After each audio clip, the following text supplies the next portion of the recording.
Olá, atacados! Eu sou a doutora Renata Mori. E eu sou a doutora Renata Pilan. Nós somos médicas otorrinolaringologistas, especialistas em doenças nasais.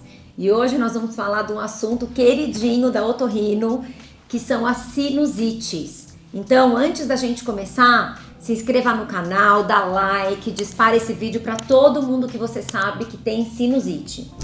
Você que tá aí há mais de 3 meses com o nariz todo entupido, todo congestionado, cheio de secreção catarrento, ou secreção saindo pela frente, ou sentindo o catarro pingar por detrás na garganta, tá com dor, pressão na face, dor de cabeça, tem que assistir esse vídeo até o final, vai ser do seu total interesse. Nós vamos falar aqui de uma forma muito simples, para você poder entender, para você conseguir conversar com o seu médico. Isso vai te ajudar até a chegar ao diagnóstico certo e a fazer o tratamento correto, tá? Mas assim, apesar de ser um assunto muito complexo, como vocês vão ver, não se apavorem, tá? A maioria das sinusites crônicas tem cura. Bom, o que é sinusite?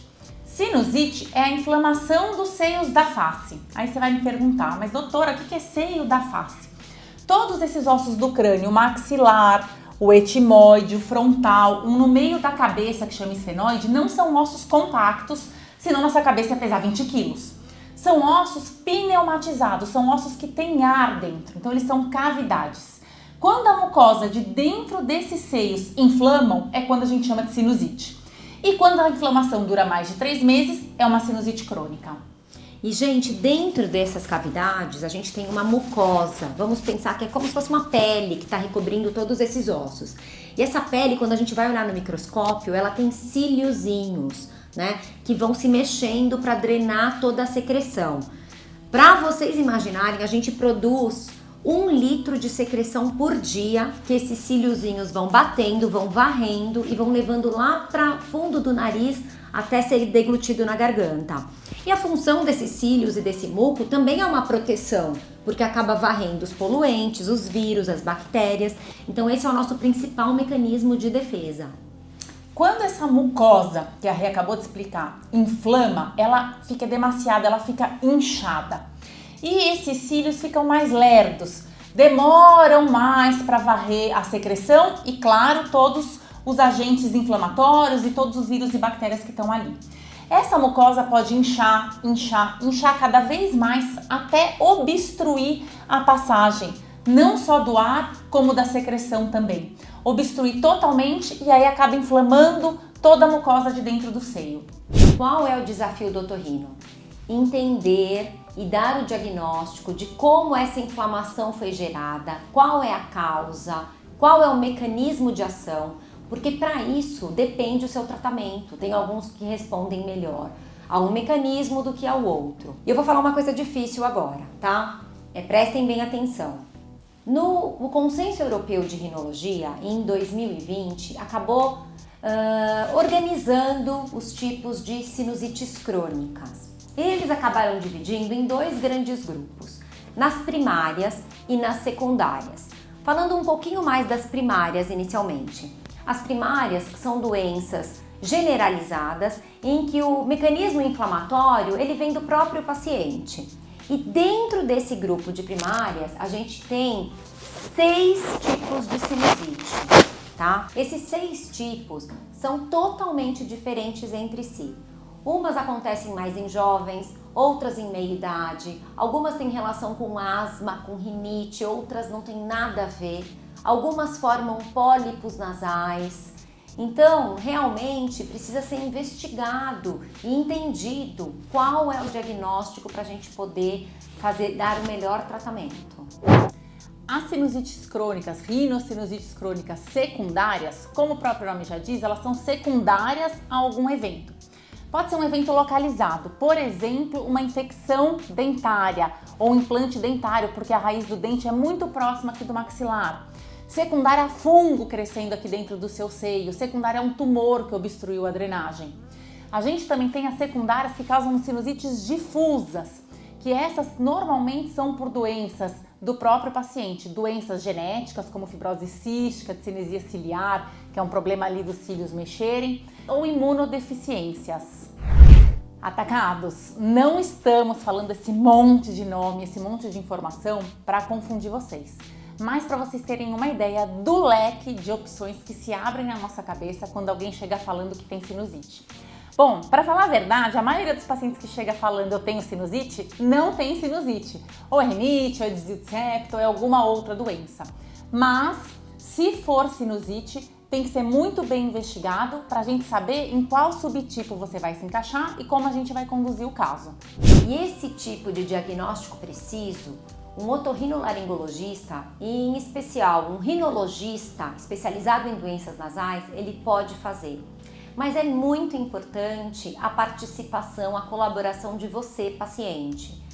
Às vezes, um sintoma simples como notar que bebida alcoólica piora os sintomas ou que há laivos de sangue na secreção. Então, esse autoconhecimento, perceber os seus sintomas faz muita diferença para a gente conseguir pensar em um tipo ou outro de sinusite. A maioria delas tem cura, mas as que não têm cura, existe um ótimo controle com redução dos sintomas e melhora da qualidade de vida. Bom, tudo explicadinho sobre os subtipos, vamos falar sobre sintomas. Independente do subtipo que a gente acabou de falar das rinossinusites crônicas, o sintoma vai ser muito parecido. Vai ser obstrução nasal, nariz entupido, congestão, aquela sensação de estar tudo parada, secreção, catarro que pode sair pela frente ou pingar lá por trás do nariz, sensação de peso, dor mesmo na face, dor de cabeça. As crianças às vezes têm tosse e, o que é muito importante, não precisa ter todos esses sintomas ao mesmo tempo. Tem paciente que tem um ou outro sintoma, mas esses sintomas têm que ser persistentes por mais de 3 meses para a gente conseguir classificar a sinusite como crônica. O que acontece às vezes é que a pessoa tem, por exemplo, só uma congestão ou só uma secreção. E quando a crise agudiza, ela fica com mais sintomas ainda. Piora tendo mais dor de cabeça, piora do olfato e do paladar, muito interessante, a gente também percebe. E aí volta depois para os sintomas básicos dela ali. Ela fica no melhor dela, mas ainda assim não fica normal. E o pior de tudo é que, além desses sintomas, a gente ainda tem sintomas secundários que podem acontecer. Então, assim, ó, fadiga, falta de concentração, um sono ruim, presenteísmo, que é, você vai ao trabalho, mas você não rende, isso cai a sua produtividade, né? Absenteísmo, até faltar ao trabalho porque tá mal, porque não se sente bem, não consegue respirar bem. Então, esses sintomas são importantes. Dói até no bolso. Dói no bolso porque é muito remédio que usa, é sempre tomando medicação ali para aliviar esse sintoma persistente. E como é que a gente faz o diagnóstico da rinocinusite crônica? Então, a gente precisa destrinchar muito bem todos os sintomas. Precisa fazer a endoscopia nasal, aquele exame da câmerazinha que vocês veem sempre a gente fazendo, e a gente vai lá procurar, tem pólipo, não tem pólipo, tem secreção, como é que tá o inchaço da mucosa. E sinusite crônica é o caso indicado para pesquisa com o exame de imagem com a tomografia computadorizada. Bom, essa altura do campeonato, vocês já perceberam que sem diagnóstico correto, não tem tratamento adequado. Nós temos uma vasta opções de terapias medicamentosas, medicamentos orais, sprays nasais, lavagem nasal com medicamento, medicamentos subcutâneos e cirurgias.